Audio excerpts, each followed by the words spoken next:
गुजरात के मशहूर कस्बा दौलतनगर में ट्रैफिक का जाम रहना मामूल बन गया। कई घंटे ट्रैफिक जाम, इंतजामिया खामोश। कई बार सोशल मीडिया और अखबारात में खबरें भी शाया की गई, लेकिन इंतजामिया की खामोशी समझ से बालातर। दौलतनगर मेन अड्डा था चौक दौलतनगर तक नाजायज तजावुजात की भरमार। सड़क के दोनों तरफ नाजायज तजावुजात नजर आती हैं।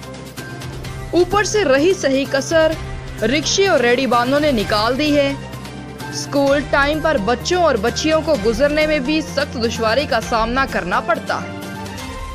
न ट्रैफिक एहलकार नजर आते हैं और ना ही पुलिस थाना दौलतनगर इस बात का जायजा लेती है कि तजावुजात को खत्म करवाकर आवाम को रिलीफ दिया जाए।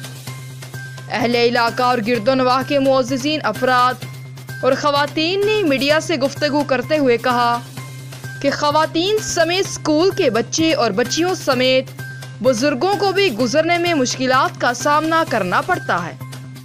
कई बार एम्बुलेंस इमरजेंसी गाड़ियों को भी ट्रैफिक में फंसे हुए देखा है। महकमा ट्रैफिक पुलिस थाना दौलतनगर डिप्टी कमिश्नर गुजरात से अपील करते हैं कि दौलतनगर मेन अड्डा था चौक दौलतनगर तक नाजायज तजावुजात को ख़त्म करवाया जाए और ट्रैफिक के निज़ाम को बेहतर बनाया जाए। रिपोर्ट मलिक नवीद, आवान, गुजरात।